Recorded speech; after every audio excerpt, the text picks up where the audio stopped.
قبر ایک چھوٹا سا گھر، اندھیرا گھر، جس میں ہر انسان کو ایک نہ ایک دن وہاں پر جانا ہے اور اپنی زندگی کا، اس زندگی کے بعد کی دوسری زندگی کا آغاز وہیں سے کرنا ہے۔ اللہ کے رسول صلی اللہ علیہ وسلم فرماتے ہیں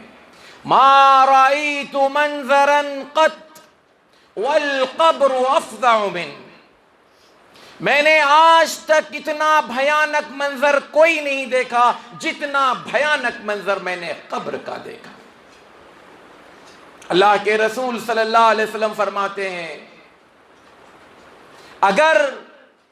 مجھے اس بات کا ڈر نہ ہوتا کہ تم اپنے مردوں کو قبروں میں دفنانا چھوڑ دو گے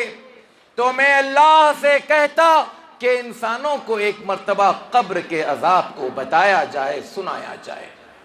لیکن ڈر یہ تھا کہ قبر کے عذاب کو سن کر دیکھ کر لوگ اپنے اپنوں کو قبروں میں دفنانا چھوڑ دیں۔ قبر اتنی بھیانک منزل، حضرت عثمان رضی اللہ تعالی عنہ کے بارے میں آتا ہے جب بھی قبر کے پاس سے گزرتے روتے،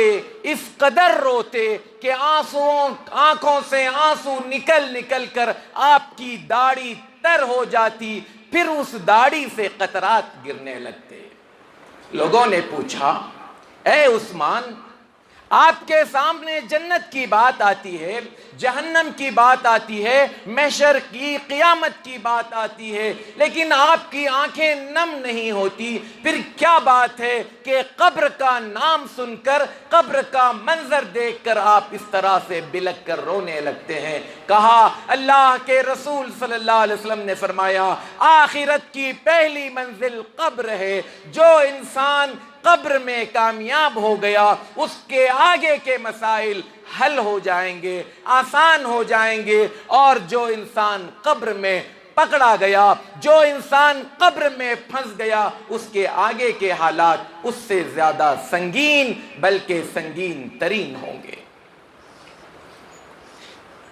اللہ کے رسول صلی اللہ علیہ وسلم ایک مرتبہ اپنے کچھ صحابہ کے ساتھ جا رہے تھے، اچانک آپ نے ایک بھیڑ کو دیکھا، لوگوں سے پوچھا یہ بھیڑ کیسی ہے؟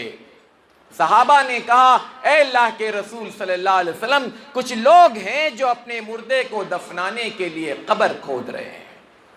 آپ صلی اللہ علیہ وسلم دوڑے ہوئے وہاں گئے اور پھر جہاں جنازہ رکھا تھا اس کے قریب پہنچے اور آپ صلی اللہ علیہ وسلم وہاں پر جہاں قبر کھودی جا رہی تھی بیٹھ گئے۔ بیٹھنے کے بعد آپ صلی اللہ علیہ وسلم کے آنکھوں سے زار و قطار آنسو بہنے لگے، اتنے آنسو بہے کہ جس زمین پر آپ بیٹھے تھے وہ زمین گیلی ہو گئی، بھیگ گئی، آنسوؤں میں تر ہو گئی۔ پھر آپ صلی اللہ علیہ وسلم نے فرمایا لوگو تم میں سے ہر انسان کو اس قبر میں آنا ہے، لہذا اس قبر میں آنے کی تیاری کرو، بغیر تیاری کے یہاں جو آئے گا وہ پھنس جائے گا۔